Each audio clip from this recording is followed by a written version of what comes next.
மே மாதம் 29ஆம் திகதி இந்த போராட்டம் ஆரம்பிக்கப்படும்.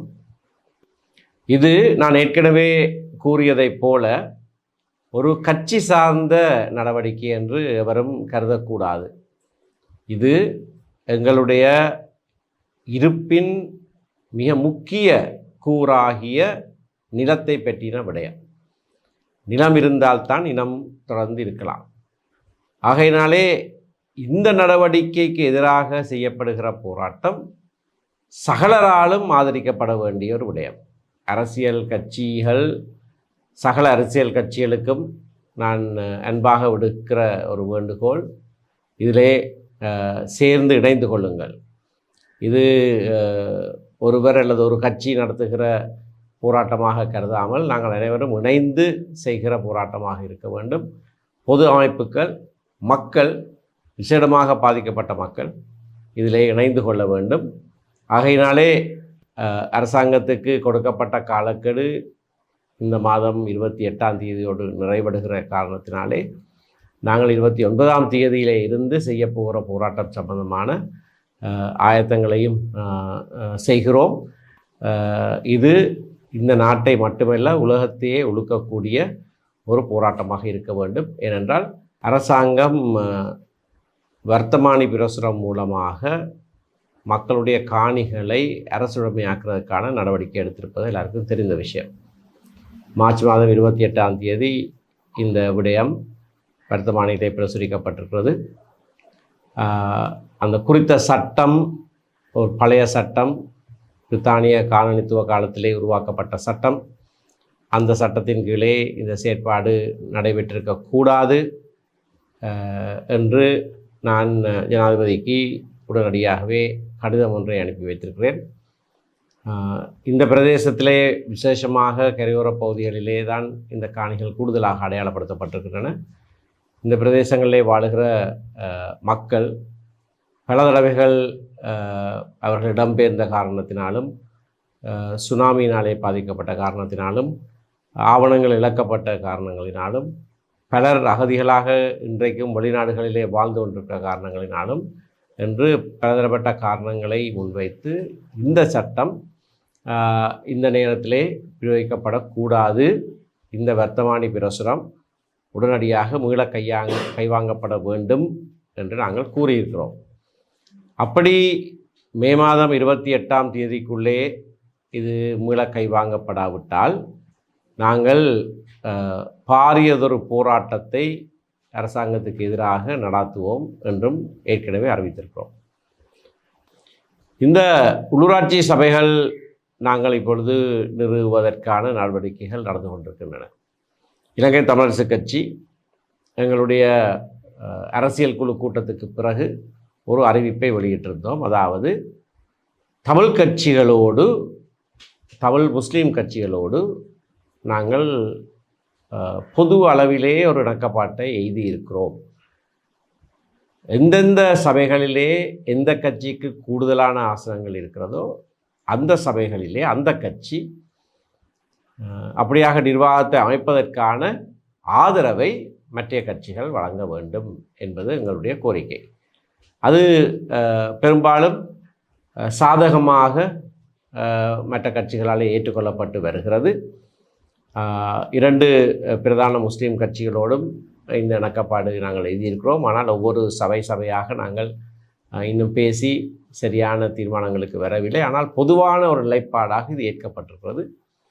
அதை போலவே ஜனநாயக தமிழ் தேசிய கூட்டணியோடும் சந்திப்புகள் நடைபெற்றிருக்கின்றன. இன்றைக்கு ஜனநாயக தமிழ் தேசிய கூட்டணி தலைவர்கள் 4 பேர் நல்லூரிலே என்னுடைய வீட்டுக்கு விஜயம் செய்திருக்கிறார்கள். எங்களுடைய கட்சி தலைவர் திரு CVK சிவஞானமும் நானும் அவர்களை என்னுடைய வீட்டிலே சந்தித்து உரையாடி இருக்கிறோம். திரு சித்தார்த்தன், திரு செல்வம் அடைக்கலநாதன், திரு சுரேஷ் பிரேமச்சந்திரன், வேந்தன் என்கின்ற ஜனநாயக போராளிகள் கட்சியினுடைய தலைவர் சேர்ந்து நாங்கள் பேச்சுவார்த்தைகளை முன்னெடுத்திருக்கிறோம். இந்த பேச்சுவார்த்தைகளிலேயும் நான் ஏற்கனவே குறிப்பிட்ட இந்த பொது இணக்கப்பாடு எய்தப்பட்டிருக்கிறது. ஆனால் அதோடு சேர்ந்து ஜனநாயக தமிழ் தேசிய கூட்டணியினர் இன்னொரு கோரிக்கையையும் முன்வைத்திருக்கிறார்கள். இந்த சபைகள் அனைத்தையும் நாங்கள் எடுத்து பார்ப்போமாக இருந்தால் அநேகமான சபைகளிலே இலங்கை தமிழரசு கட்சி தான் கூடுதலான ஆசனங்களை பெற்ற கட்சியாக இருக்கிறது. ஆகையினாலே தவிசாளர் நியமனத்தை பொறுத்தவரையிலே இந்த உடன்பாட்டிற்கு அமைய இலங்கை தமிழரசு கட்சிக்குத்தான் அந்த தவிசாளர் பதவி செல்ல வேண்டும். கணிசமான ஆசனங்கள் மற்ற கட்சி ஒன்றுக்கு இருந்தால் அந்த கட்சிக்கு பிரதி தவிசாளர் பதவி வழங்கப்படலாம் என்பது எங்களுடைய யோசனை. ஆனால் ஜனநாயக தமிழ் தேசிய கூட்டணியினர் இன்றைக்கு எங்களை சந்தித்த போது இதற்கு மேலதிகமாக சில சபைகளிலே தங்களுக்கு தவிசாளர் பதவியையும் கொடுத்தால் என்ன, அப்படி நீங்கள் கொடுக்கலாம் தானே என்று ஒரு விண்ணப்பத்தை முன்வைத்திருக்கிறார்கள். ஒரு நல்லிணக்க அடிப்படையிலே மிக அதிகமான சபைகளிலே தமிழரசு கட்சி தான் ஆட்சி அமைக்கிற சூழ்நிலை இருக்கிற காரணத்தினாலே நாங்கள் சேர்ந்து பயணிக்கிறதன் நல்லிணக்க அடிப்படையிலே தங்களுக்கு இன்னொரு 4 சபைகளிலே தவிசாளர் பதவியை விட்டுத்தருமாறு கேட்டிருக்கிறார்கள். குறிப்பாக மானிப்பாய், வெளிகாமம் கிழக்கு, சாவச்சேரி பிரதேச சபை மற்றும் மாந்தை மேற்கு பிரதேச சபை. இந்த விடயத்திலே எங்களுடைய கட்சியுடைய தீர்மானம் ஒன்று இருக்கிற காரணத்தினாலே அதுக்கு விதிவிலக்காக நாங்கள் நடப்பதாக இருந்தால் திரும்பவும் கட்சி தீர்மானம் ஒன்று எடுக்க வேண்டி இருக்கும் என்பதை நாங்கள் அவர்களுக்கு தெரியப்படுத்தி இருக்கிறோம். அது மட்டுமல்லாமல் இந்த பொதுவான இணக்கப்பாட்டுக்கு மாறாக அல்லது விதிவிலக்காக செயற்படுவதாக இருந்தால் அந்தந்த பிரதேசத்திலே இருக்கிற எங்களுடைய கட்சி செயற்பாட்டாளர்களோடும் நாங்கள் கலந்துரையாட வேண்டும். சில நாட்களுக்கு முன்னர் ஜனாதிபதி அவர்கள் ஜேபி கட்சியினுடைய ஆரம்ப 60 வருட நிறைவை ஒட்டி அவர்கள் நடத்தின கூட்டத்திலே அவர்களுடைய தலைவர் ஜனாதிபதி அனுரகுமார திசாநாயக்க அவர்கள் சில கருத்துக்களை முன்வைத்திருக்கிறார். அதாவது நாடு பூராகவும் தங்களுக்கு மக்கள் ஆணை கொடுத்திருக்கிறார்கள் என்றும் அதற்கு மாறாக உள்ளூராட்சி மன்ற சபைகளிலே எதிர்க்கட்சிகளிலே இருக்கிற கட்சிகள் ஆட்சி அமைக்க முனைந்தால் அது மக்கள் கொடுத்த ஆணைக்கு மாறானதாக இருக்கும் என்றும் அப்படி செய்ய நினைத்தால் 4-5 மாதங்களுக்குள்ளே சட்டத்தை கூட நாங்கள் மாற்றி அமைத்து விடுவோம் என்று ஒரு எச்சரிக்கை விடுத்திருக்கிறார். இது ஜனநாயக விரோத செயற்பாடு. மக்கள் தேர்தலிலே வாக்களித்திருக்கிறார்கள். மக்கள் வாக்கினால்தான் அவரும் ஜனாதிபதியாக வந்திருக்கிறார். 50% வாக்கை கூட பெறவில்லை, 42% வாக்கை பெற்று, ஆனால் முறைமையின்படி அவர் ஜனாதிபதியாக வந்திருக்கிறார். அப்படிப்பட்டவர் எங்களுக்கு 3/2 பெரும்பான்மை இருக்கிறது, பாராளுமன்றத்திலே சட்டத்தை கூட நாங்கள் மாற்றி இந்த சபைகளுடைய ஆதிக்கத்தை நாங்கள் எடுத்து விடுவோம் என்ற தோரணையிலே எச்சரித்திருப்பது துரதிர்ஷ்டவசமான ஒரு விஷயம். அதற்கு மேல் அதிகமாக 3/2 பெரும்பான்மையை சுட்டிக்காட்டின அவர் நிறைவேற்று அதிகாரமும் எங்களுடைய கையிலே இருக்கிறது என்பதை நீங்கள் மறந்துவிடக்கூடாது என்று மோசமான ஒரு எச்சரிக்கையையும் விடுத்திருக்கிறார். நிறைவேற்று அதிகாரத்தை அளிப்பதற்கென்றே பிறந்தவர்கள் தான் ஜேவிபியினர் என்று நாட்டு மக்கள் இவ்வளவு காலமும் நம்பிக்கொண்டிருந்தோம். அதுதான் அவர்களுடைய தாரக மந்திரமாக இருந்தது. எதை செய்தாலும் முதல்ல அதை தான் செய்ய வேணும். ஜனாதிபதியுடைய இந்த மிரட்டல்களுக்கு நாங்கள் பயந்து போவதில்லை. நாங்கள் ஜனநாயகவாதிகள், மக்கள் தீர்ப்புக்கு அமைவாக செயற்படுவோம். மக்கள் கொடுத்திருக்கிற தீர்ப்புக்கு அவரும் மதிப்பளிக்க வேண்டும். அவர் ஒரு காலத்திலே ஆயுதமேந்தி போராடினவர் என்று எல்லாம் எங்களுக்கு தெரியும்.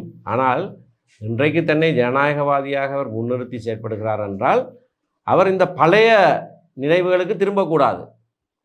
அவர் ஆயுதமேந்திய காலத்தை போல இப்போ செயற்படக்கூடாது. இப்போ மக்களை மிரட்டக்கூடாது. இப்போ அவர் மக்களை இப்படி மிரட்ட ஆரம்பித்தாராக இருந்தால் அவர் இன்னமும் பழைய நிலையிலே தான் இருக்கிறார் என்று தான் நாங்கள் தீர்மானிக்க வேண்டி வரும். தங்களுக்கு பெரும்பான்மையாக கூடுதலான ஆசனங்கள் இருக்கிற இடங்களை சொல்லி கொண்டு வந்து யாழ்ப்பாணத்திலேயும் 10 ஆசனங்கள் இருக்கிறது என்று சொல்கிறார்.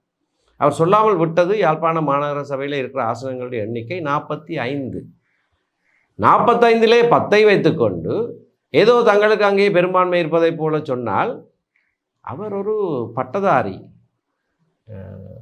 அறிவியல் துறையிலே ஒரு பட்டதாரி, அறிவியல் துறையிலே பட்டதாரியாக இருக்கிறவர் கணிதமும் படித்திருக்கத்தானே வேணும். ஆனால் எண்ணத் தெரியாதவராக 45லே 10 பெரும்பான்மை என்பதை போல சொல்லுவதும் மிகவும் துரதிர்ஷ்டவசமான ஒரு விடயம். நாட்டினுடைய ஜனாதிபதி இப்படியாக நடந்து கொள்ளுவது எங்களுக்கு பெரும் ஏமாற்றத்தை அளிக்கிறது என்பதையும் இந்த விடயத்தை நான் சொல்லி வைக்க விரும்புகிறேன்.